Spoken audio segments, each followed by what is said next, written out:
Ladies and gentlemen, the President of the United States, accompanied by the Vice President of the United States.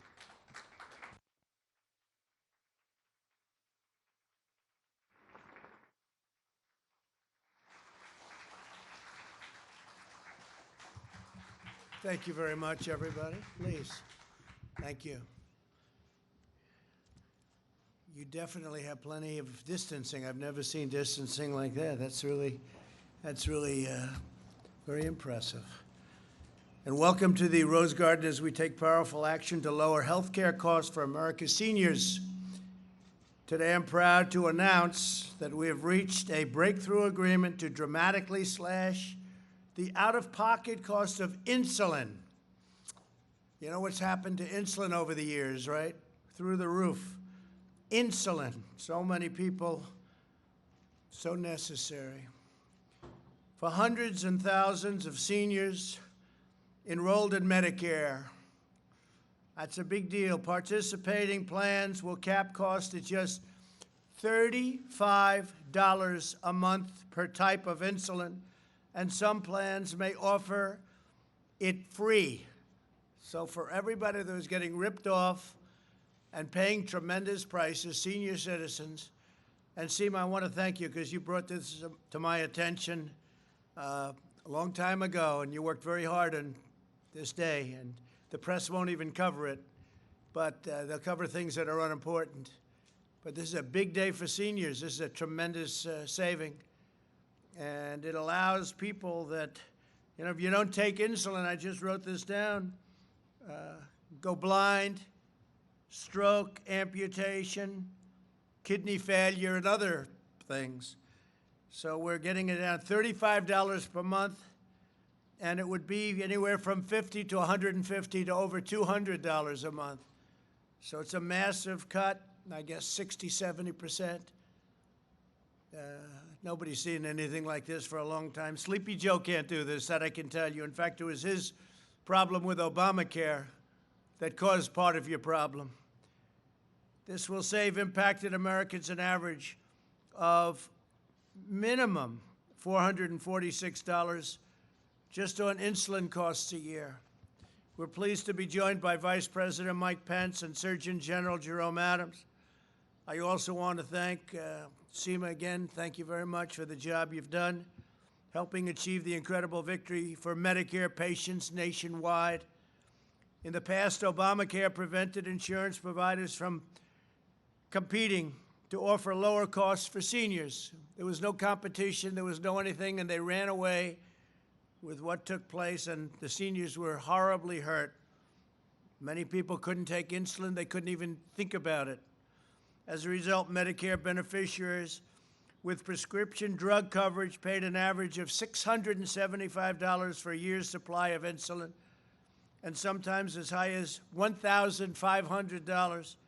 Harmful laws also meant that seniors often paid a different amount almost every single month. They had no idea what they were paying. They were billed. Every month they were billed a different amount, and it was a massive amount. 1 in every 3 seniors on Medicare has diabetes, and over 3.3 million beneficiaries use at least one type of insulin. Over the past 10 years, these seniors have seen their out-of-pocket costs for this life-saving treatment almost double. I don't use insulin. Should I be? Huh? I never thought about it. But I know a lot of people are very badly affected, right? Unbelievable. That's why my administration acted decisively. We slashed Obamacare's crippling requirements and opened up competition like they've never seen before. They've never seen competition like this. Between transparency and all of the other things we're doing, nobody's ever had a competitive situation created like we've done it, and the prices you will see very soon, they're going to come tumbling down. Then we brought all the parties to the table, insurers, manufacturers, and other key players, and reached an agreement to deliver insulin at stable and drastically lower out-of-pocket costs for our seniors. I hope the seniors are going to remember it, because Biden is the one that put us into the jam because they didn't know what they were doing. They were incompetent. Soon, nearly half of all eligible Part D and Medicare Advantage prescription drug plans will offer this low-cost option. And when you say low cost, you're really talking low cost, giving seniors the freedom and choice to pick the plan that's right for them.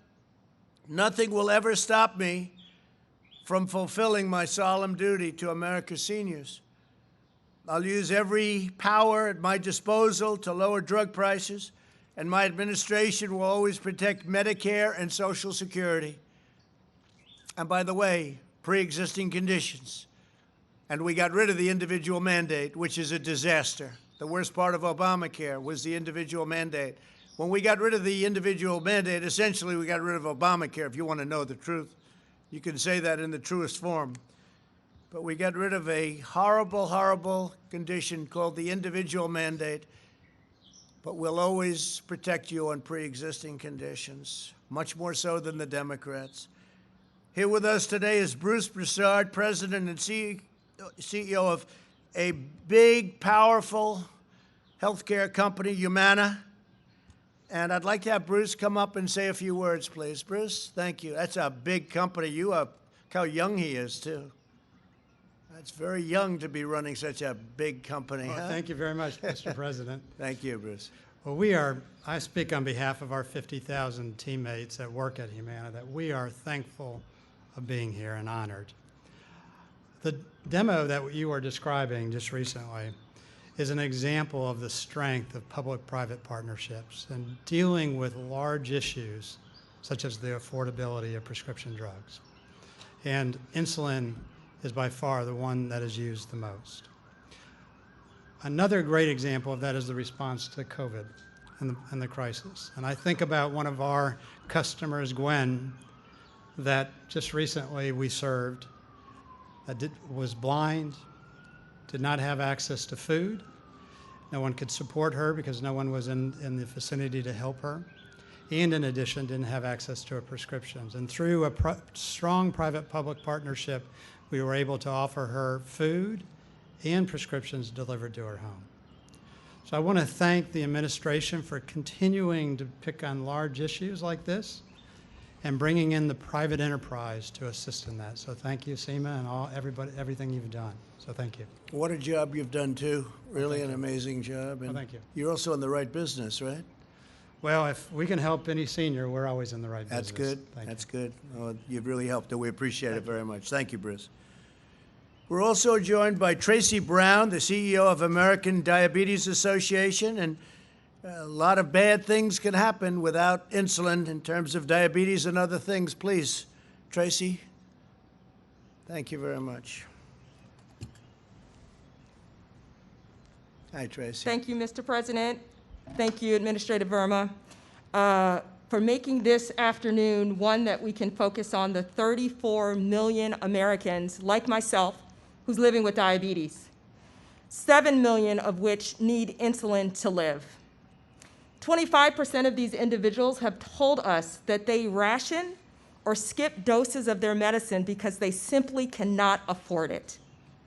And so this effort, CMI, MMI demonstration project that brings together the government, industry, and public health advocacy from the American Diabetes Association is the right thing to do, and we're thrilled to take this challenge head on.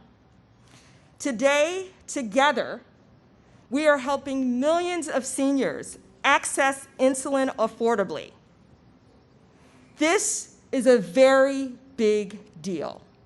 The American Diabetes Association is the nation's leading organization that fights for people living with diabetes, and we are committed to continue to partner to make sure every American, and especially our seniors, have access to the medicine that they need to live. So thank you, Mr. President, and thank you, Administrator Verma.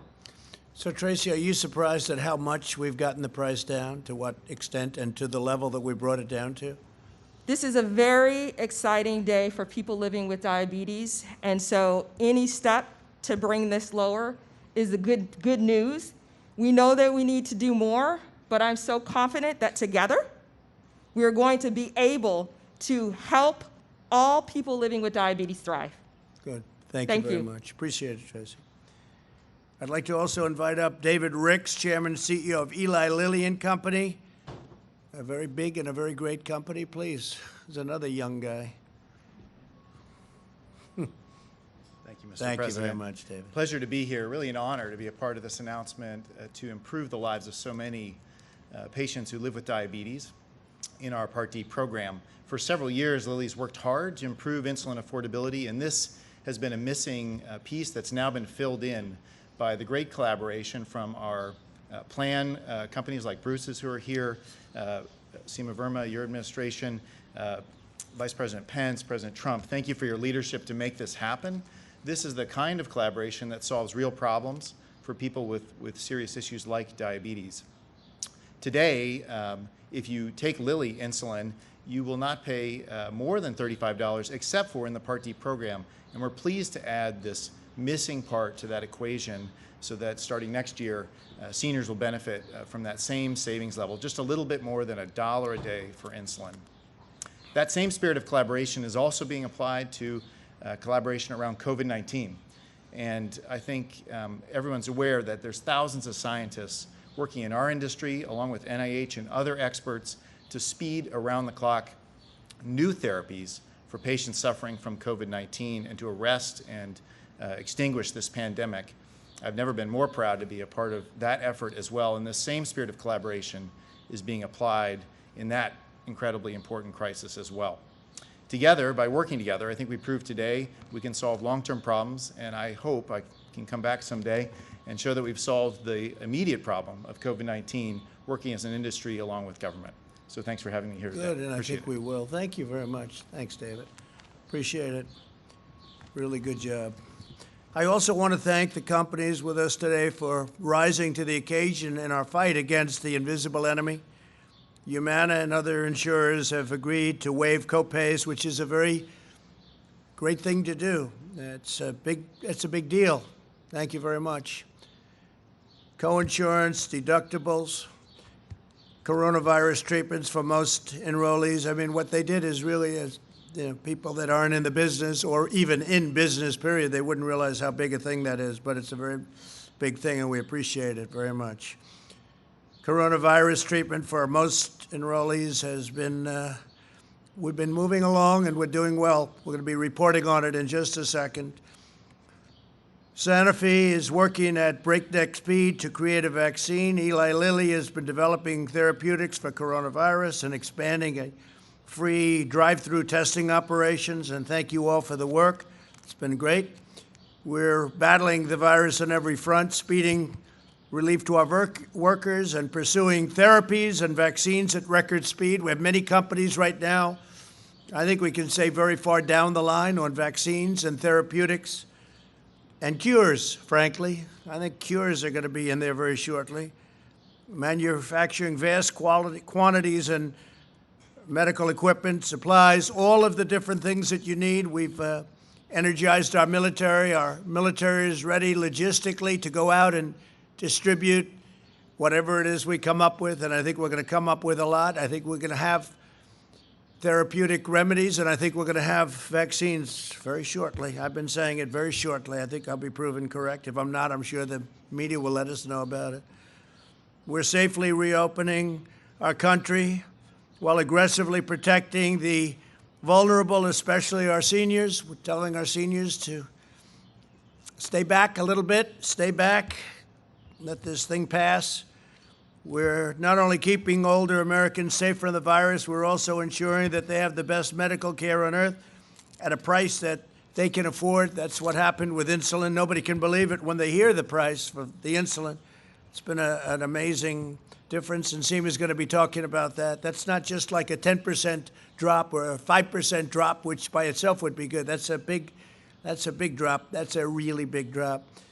We approved a record number of generics and reversed the trend of soaring drug prices for the first time in over 50 years. First time we've ever had prices go down. Average basic Part D premiums dropped 13.5%, the lowest level in 7 years. And we're going down very substantially from that level. It's going down very, very substantially, unless you have a new administration, in which case it'll go up very substantially. That I can guarantee you. They've been doing it to you for years. Average Medicare Advantage premiums have plummeted 28% to the lowest level in over a decade, and that's despite everything that's been happening, which would normally make things go up. And we have more than, 1,200 more Medicare Advantage plans today than we did, think of that, 2 years ago. So we have 1,200 more Medicare Advantage plans than we did 2 years ago. That's something. I signed an executive order to crack down on fraud in Medicare and to give beneficiaries faster access to the latest medical devices and therapies, and to take all of the fraud money, and we're finding a lot of it, all of that money that we're finding in fraud, and reduce prices. We provided nearly $1 billion in grants to support home-delivered meals and in-home care for elderly patients and disabled people during the pandemic. We expanded telehealth, which has really turned out to be a very hot subject, right? People that never thought about it, people that didn't like the idea, right, Tracy? They're loving telehealth. It's speedy and it's a lot less expensive. We expanded telehealth for Medicare beneficiaries, and the number of patients using it has increased from roughly 11,000 a week to nearly 1.3 million. So we went from 11,000 people to 1.3 million people a week. But very big, where you'll be seeing it, price transparency. Some people think it's bigger than health care. When you look at it, it's going to be bigger than health care. Price transparency. It was signed approximately 9 months ago. It's going through the process, and it'll be here by the first of the year. So I hope you're going to remember me just in case the unthinkable happens. But nobody else would have gotten it but this administration. Price transparency. It's a tremendous, it's going to cut your costs tremendously. And literally one of the biggest people in the field said, transparent, it's going to be a bigger thing. Price transparency, bigger than health care in a true sense. The cost of health care is going to come down very, very substantially. We're always working on pre-existing conditions and saving your pre-existing conditions. And as long as I'm president, you'll always be protected on pre-existing conditions. And surprise medical billing is something where people are surprised, never in a positive sense, and we've written that out, and that's going to be very quickly ended. So you're not going to be surprised, meaning badly surprised, very negatively surprised. It's a big thing. People go in, they go for an operation, they end up literally losing all of their money, losing everything over something that should not happen. Surprise medical billing. We're using every tool at our disposal to protect our nursing homes from outbreaks. You saw the disaster of how badly some of the governors handled nursing homes. It's a disgrace what they've done. What some of the governors have done is a disgrace.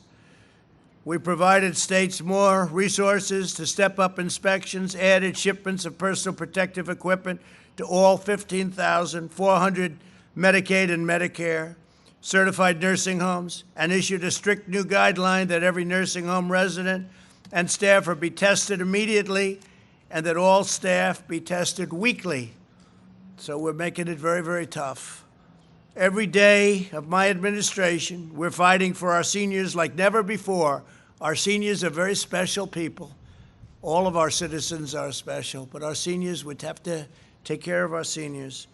Our senior citizens have spent their entire lives working hard, supporting their communities and families, and paying into the system. We will not rest until they get the kind of care and support that they have earned and that they deserve. Now I'd like to ask Vice President Mike Pence to come up and say a few words, followed by Administrator Verma. And I would just like to thank you again for the great job you've done. So we'll have Mike speak, and then you'll speak, and thank you very much. Go ahead, Mike. Thank you. Thank you, Mr. President. And let me say what a privilege it is to be here with business leaders and activists who have been standing with you, standing with the White House Coronavirus Task Force from the very beginning.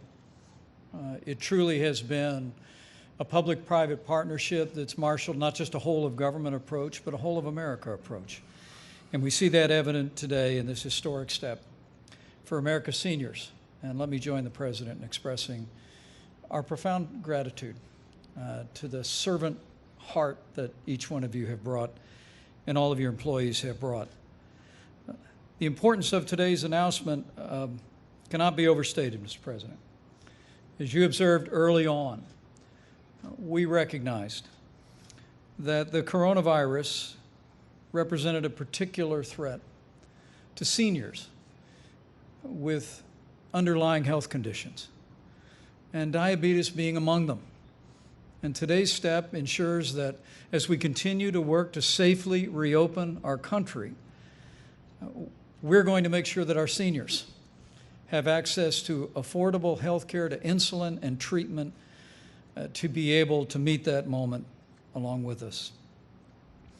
Mr. President, we gather today with the news that more than 98,000 of our countrymen have succumbed to the coronavirus, and their families are in our prayers and in our hearts.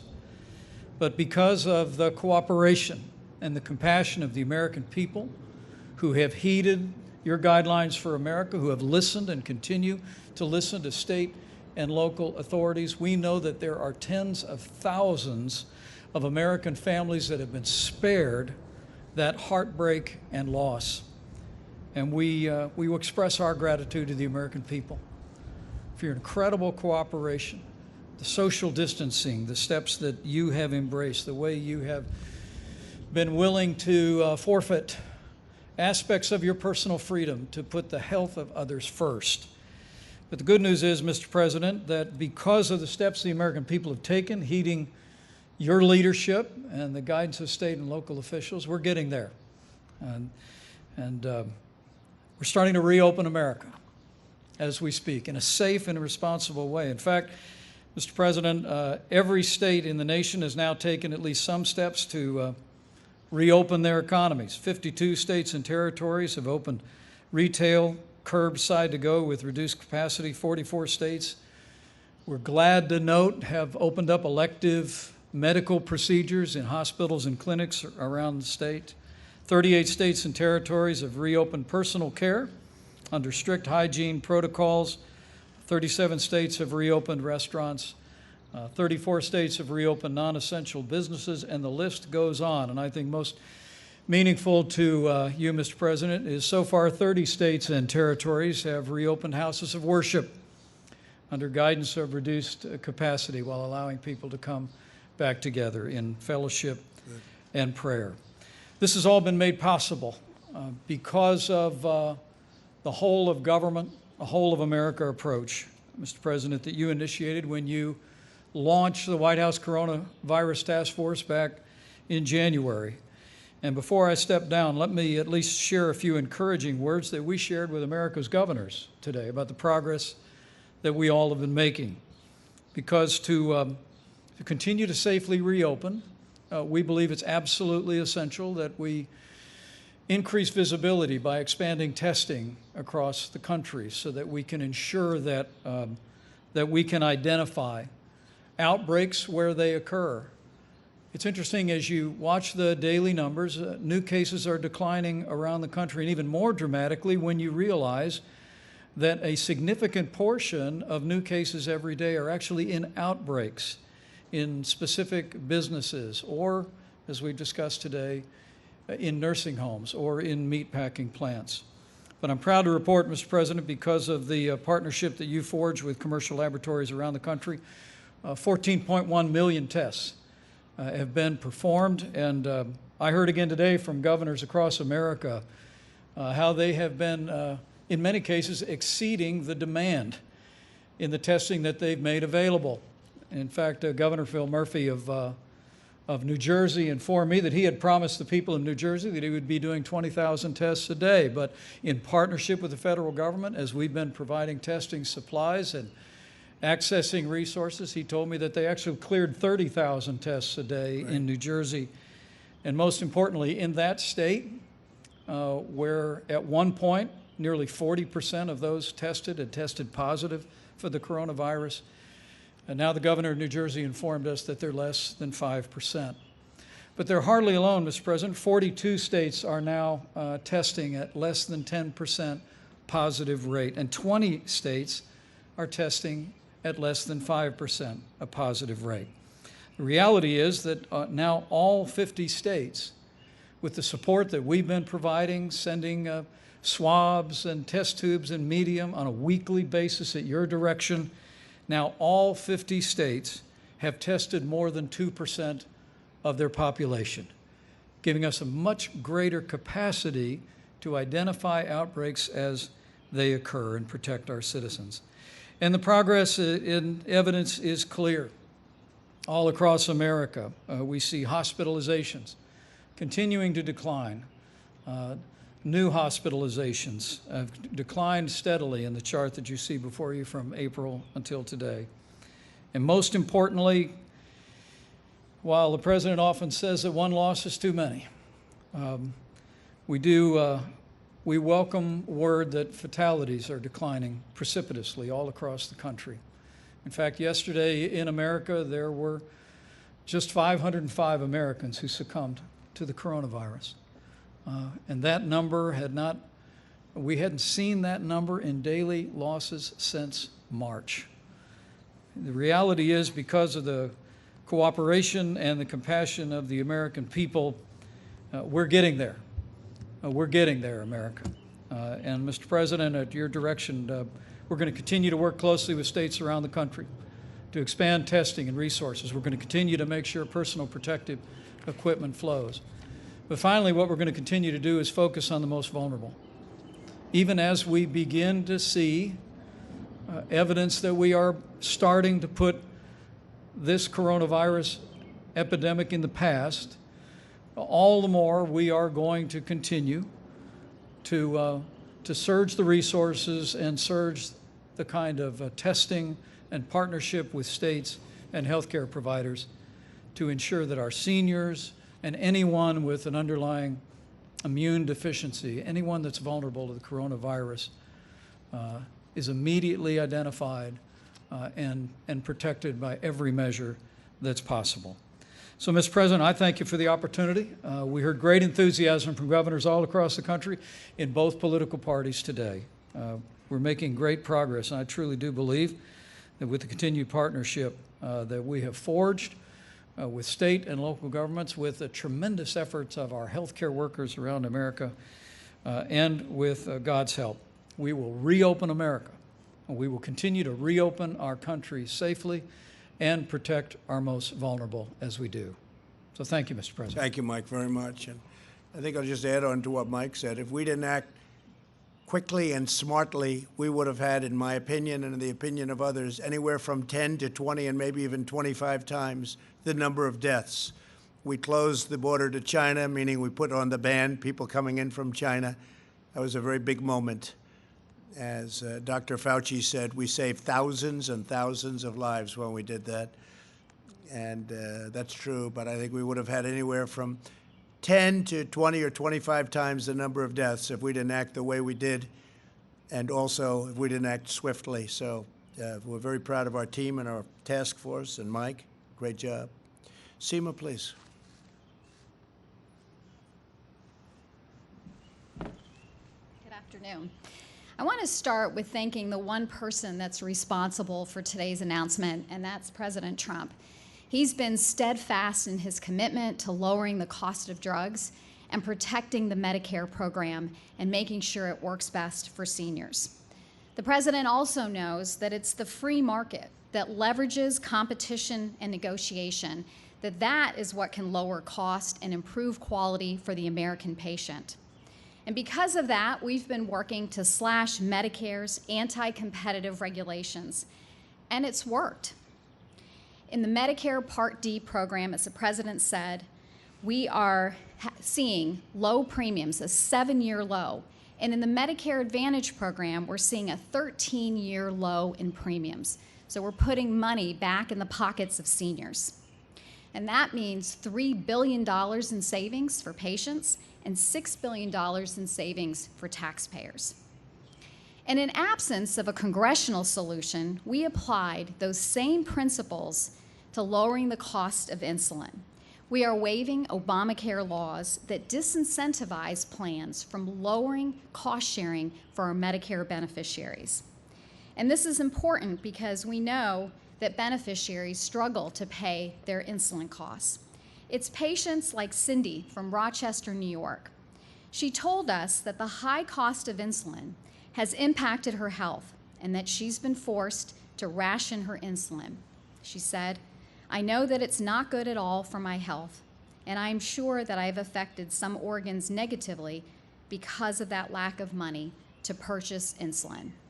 But no longer, thanks to the President's leadership, Medicare seniors will pay no more than $35 for their insulin, and that's per month, and that's for all forms of insulin through all phases of the Medicare Part D program. I also will say that some plans are free to even go below the $35, and so they could even see lower premiums as well. I'm also proud to say that we have over 88 health plans that are participating in this model, and that represents over 1,750 plans that will offer this low-cost insulin. These plans will be available during this year's open enrollment, which starts in October. And I want to thank the manufacturers and the health plans for stepping up to the plate, for coming together to negotiate this great senior savings model. It's going to make such a difference to the lives of many seniors across the country. And I am optimistic that this could be a model to lower the cost of many other drugs in the Medicare program. And thank you again, President Trump, for bringing lower cost priced insulin. Our seniors are going to be saving an average of 66% in their insulin cost, and this is nothing short of a godsend. And with that, I think we're going to hear from one of our Medicare beneficiaries. Thank you. Great. Thank you, Seymour. Hi, my name's Alan Artfield. I live in the Hudson Valley in New York. I'm 68 years old and I rely on Medicare Part D. I've been a diabetic for over 10 years. And during that time, I've watched insulin prices rise dramatically.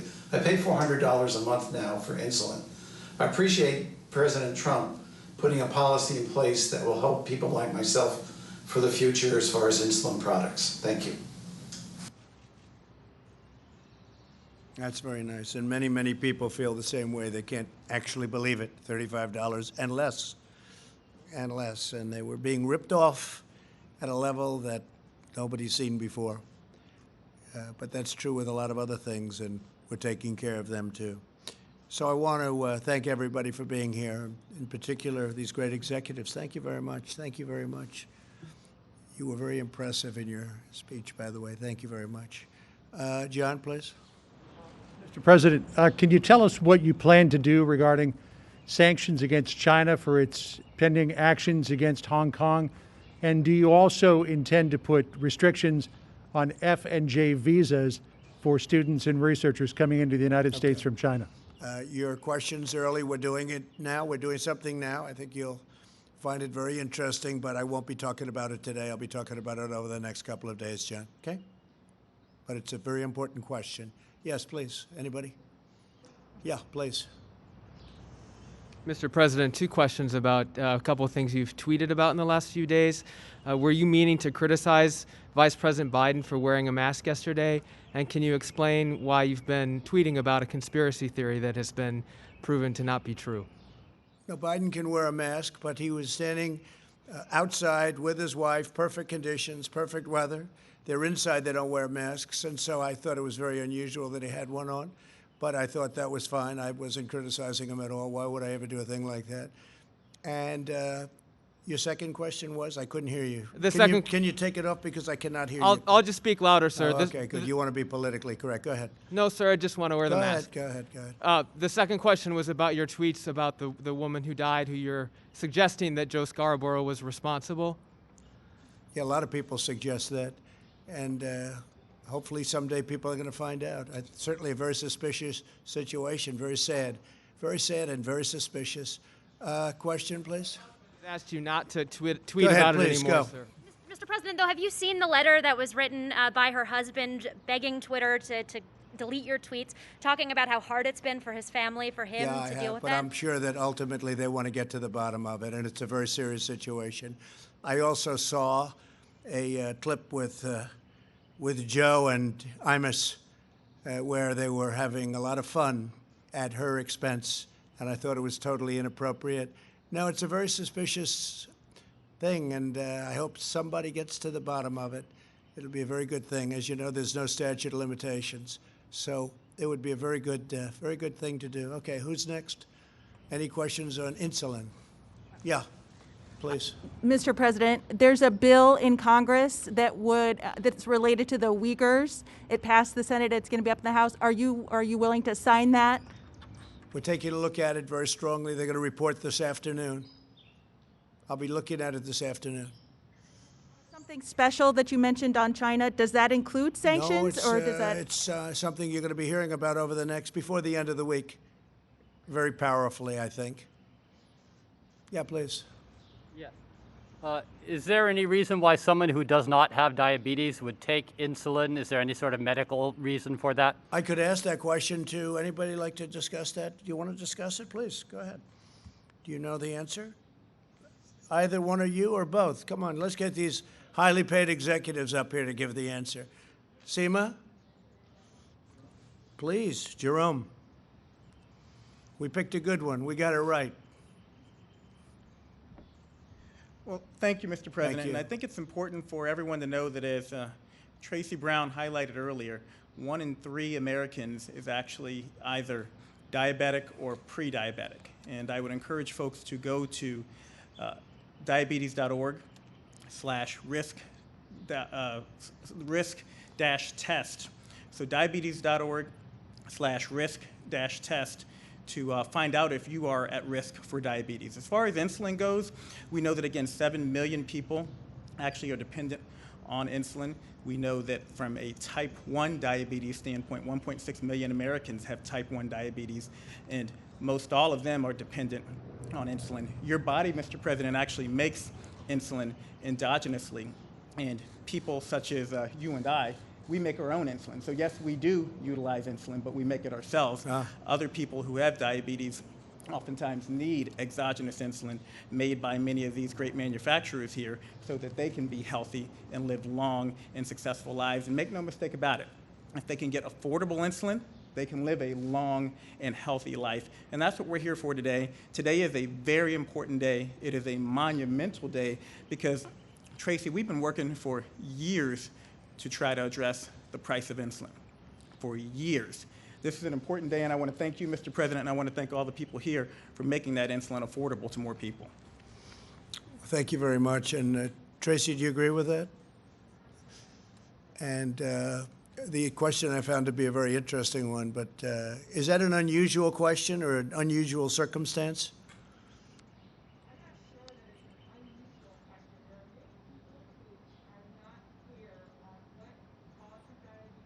Right. Okay, good. I thought it was a very good question, actually. Please, go ahead. Thank you, Mr. President. We see in Europe slowly from one country to the other, they are opening their borders and letting people going from moving from one country to the other. Are you considering, for the good of the U.S. economy, are you considering lifting the flight ban from Europe in the next weeks? Well, we're just putting a ban on, as you know, going on immediately, essentially, almost immediately, to Brazil and from Brazil into our country. So from Brazil to the United States, they're having a very hard time in Brazil.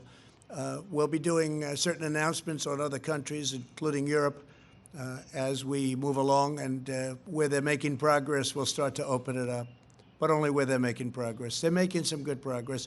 I think we're making very good progress. We're making very good progress on the economy. The numbers are better than anybody would have anticipated.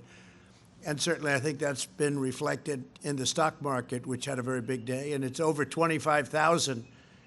And when you think 25,000 is a very high number, when you think that it was at 29,000, and now it's at 25, that's a very big day. It's up very substantially over the last 6 months. So we had a very big day, but people are seeing what's happening. They're seeing there is a pent-up demand, as I was predicting, and you're going to see it more and more. We call it the transition to greatness, and it really is. We're going to have a third quarter that's going to be good. We're going to have a fourth quarter that has the potential to be really good, and we're going to have the best year, one of the best years we've ever had next year. That's what we see. Yeah, John, go ahead. Mr. President, is it your intention to bring American forces home from Afghanistan by Thanksgiving Day? And is the Pentagon drawing up plans to that effect? Well, I think everyone knows we're down to less than 8,000 troops. We're with leadership in many different fields and in many different parts of that country. We're dealing with the Taliban. We're dealing with the president. The president now has gotten themselves straightened out with the two presidents, but we're dealing with, because they had, as you know, they had competing factors and factions. Yeah, I think we want to we're there 19 years. We're really not acting as soldiers, we're acting as police. And we're not sent over there to be policemen, but we're there 19 years. And yeah, I think that's enough, and they understand. We're having very positive talks. We want to bring our soldiers back home. We want to bring them back home. And we're not only talking about there, we're talking about other countries also. We bring our soldiers back home. We can always go back if we have to. If we have to go back, we'll go back, and we'll go back raging. And there we'll go back as warriors, fighters. But right now we're policing, and we're not meant to be a police force. We're meant to be a fighting force. Is Thanksgiving Day the target? No, I have no target, but as soon as reasonable. Over a period of time, but as soon as reasonable. We're down to 7,000 some odd soldiers right now. And in Iraq, we're down to 4,000 soldiers. So we're making a lot of progress. In Syria, you remember, John, on the border, when I took the soldiers out of the border, everyone said, oh, that's so terrible. Well, I spoke to President Erdogan yesterday of Turkey. The border's been fine without us. They've been policing that border for 2,000 years. All of a sudden, we had thousands of soldiers there doing their work. For what? Guarding Syria and Turkey on a border, a very long border? No, we want our troops back home. We took them out. That was a year ago. I was criticized. Nothing happened, except they're watching their own borders now. We kept the oil, but at some point we'll take care of the Kurds with respect to the oil and get out. Yeah, please, go ahead. Mr. President, quickly, on your meeting with Governor Cuomo tomorrow. Yeah, he's coming in. Can you say what you're going to be discussing? Do you have a particular agenda? Do you think you'll discuss the Gateway project, the Hudson River I would Tunnel imagine project? we would, but he asked for the meeting, so we'll see what he wants. But he asked for the meeting. Governor Cuomo, and we'll be coming in sometime tomorrow. Yeah, please, go ahead. What can you tell us about the documents reportedly declassified by Rick Grinnell just before he stepped down as DNI? Are you prepared to release the transcript of the Flynn-Kislyak conversations? Yeah, I'd like to hear it, too. I mean, I'd like to hear it. The FBI, as you know, said that he didn't lie. And certainly the conversation, almost regardless, it was a good conversation. He was allowed to do it. And the Mueller people, who are have been proven very bad things they did, very bad things. A lot of bad things are being found out about the hoax.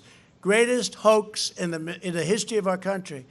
And it was an illegal hoax and a very dangerous hoax. And a lot of bad things have been found out about Mueller and the gang. So I would like to hear that conversation. Yeah, I would like to hear it personally. So whatever they want me to do, I'll do. I think Rick Grinnell has done an incredible job. And things are happening now that I always knew this was the answer. This was an attempted coup by a bunch of dirty cops and others. These are dirty cops, dishonest slime bags. All right, yeah, question? Go ahead, Jeff. Thank you, sir. Mr. President, on Friday you announced that you wanted governors to reopen churches and synagogues and mosques, and you said you would overrule them if they declined to do so. Can you explain what authority you had in mind when you said that you would do that? I can absolutely do it if I want to, and I don't think I'm going to have to because it's starting to open up. We need our churches and our synagogues and our mosques. We want them open. Churches, synagogues, mosques, and other. We want them open, and we want them open as soon as possible. Now, I can tell you, I know a lot of pastors, a lot of rabbis, imams, and they want to take care of their people. They want to take care. They don't want anyone getting hurt or sick, and they're going to take care of their people. We need these people. We need people that are going to be leading us in faith, and we're opening them up. And if I have to, I will override any governor that wants to play games. If they want to play games, that's okay, but we will win. And we have many different ways where I can override them. And if I have to, I'll do that. But we want our churches and our synagogues and our mosques, etc. We want them open.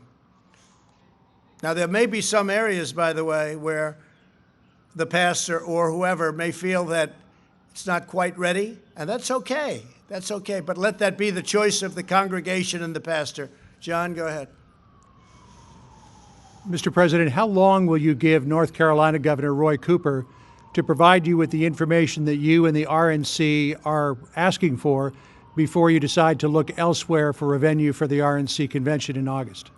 Well, as you know, we don't have much time because we have to know that if we're going to spend millions of dollars on an arena, we want to be in North Carolina. I love North Carolina. I won North Carolina. We just had a big 2 races that we won recently for Congress in North Carolina.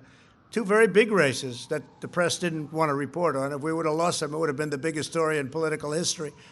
But we just won 2 races. It's a very important place to me. I love North Carolina.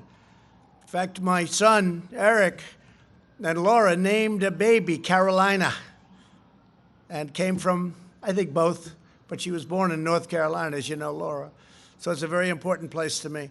But at the same time, and I think the people understand this, we have a governor that doesn't want to open up the state. And we have a date of August, in the end of August. And we have to know before we spend millions and millions of dollars on an arena to make it magnificent for the convention. And we have tremendous people. I mean, the economic development consequences are tremendous for the state. We have to know that when the people come down, they're going to have the doors open. Now, if the governor can't tell us very soon, unfortunately, we'll have no choice. This has nothing to do with us. This is between the governor and North Carolina and the people of North Carolina. But the people want it, and we'll have to see whether or not the governor. Now, he's a Democrat. And a lot of the Democrats, for political reasons, don't want to open up their states. So we'll see if that works, but I don't think it will. I'd love to have it in North Carolina. That was why I chose it, Charlotte. But we're going to see. We're going to see. And at the end, we need a fast decision from the governor. He's going to have to, because he's been acting very, very slowly and very suspiciously, but we'll find out. All right, question, please. So in terms of soon, are we talking a week, 2 well, weeks, a month? Yeah, I mean, we can't take, we're talking about a very short period of time. It's a massive expenditure, and we have to know, yeah, I would say within a week. That certainly we have to know. Now, if he can't do it, if he feels that he's not going to do it, all he has to do is tell us, and then we'll have to pick another location. And I will tell you, a lot of locations want it. But I picked North Carolina because I do love that state, and it would have been a perfect place for it, and it still would be. But he's got to say that, you know, when thousands of people come to the arena, that they'll be able to get in. Does that make sense? I mean, you know, we'll spend millions and millions of dollars on this magnificent design. But in the end, they have to be able to get in. I don't want to have it where we get there and then they announce, after all the money was spent, all the work was done, all the people travel in, guess what? You can't put anybody in the arena, or you can put a tiny number of people in the arena. We can't do that, John. Yeah. Please, go ahead. There are now still more than a dozen states in this country where case numbers are rising. So why is it suspicious if a governor says, look, we don't want to move that quickly. We still think we need to shut down? Oh, I think it's fine. They have to do it. Look, the governors in certain ways have to do what they want to do, but they have to tell me what they're doing. And when it comes to churches, et cetera, they will be overridden by me. When it comes to other things, and, you know, many other things, they won't. If I think something's being done incorrectly or wrong, I'm going to do it. But you have different governors, and they have very different views on where they are and where they're going. So we'll see what happens. Please, go ahead. I'm sure you saw the images from over the weekend of people out on Memorial Day weekend. They were crowding pools, crowding boardwalks. Do you have any message for those people? Yeah, always be safe. You want to be safe. We're opening up, but you want to be safe. Go ahead, please. Thank you.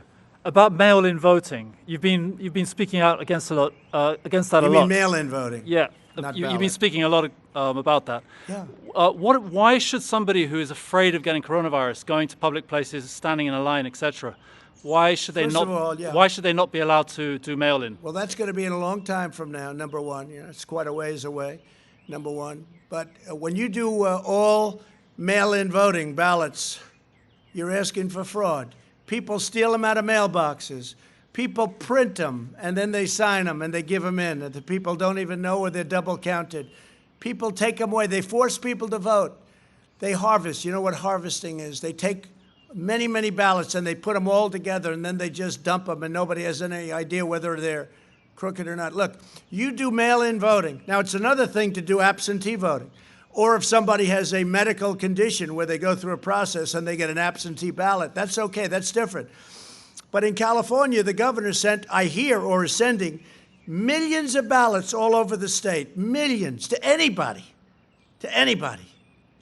people that aren't citizens, illegals, anybody that walks in California is going to get a ballot. We're not going to destroy this country by allowing things like that to happen. We're not destroying our country. This has more to do with fairness and honesty and really our country itself. Because when that starts happening, you don't have a fair, you have a rigged system. You have a rigged system, and that's what would happen. So mail-in ballots, and the governor of California did better than any that I could ever do in terms of explaining. When he sent out, or will send out, and I don't know, I think it's maybe partially already done, millions and millions of ballots to anybody in California that's walking or breathing, many of those people don't have the right to vote. Well, they'll be voting. And you know what? We're not going to let it happen because you're subverting our process and you're making our country a joke. And the Democrats are doing it because, in theory, it's good for them, although last week we won 2 big races.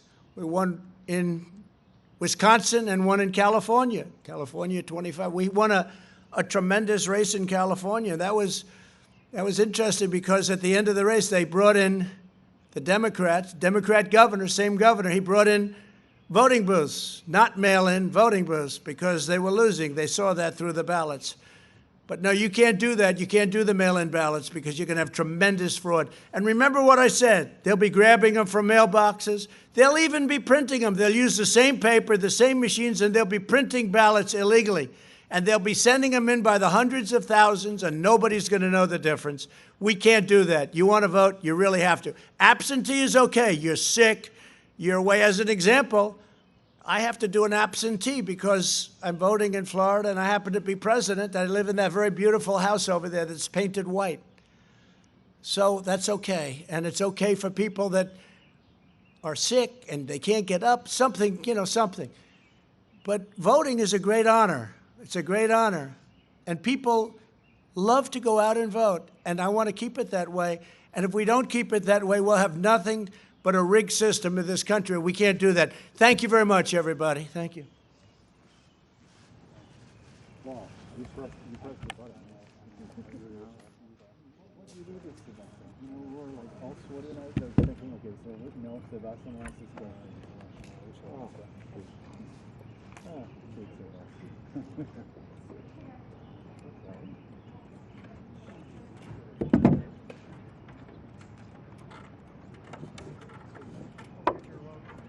Yeah, exactly. It's up with my mug. I left my mug up with my remote. I was trying to advertise them for if they got on TV.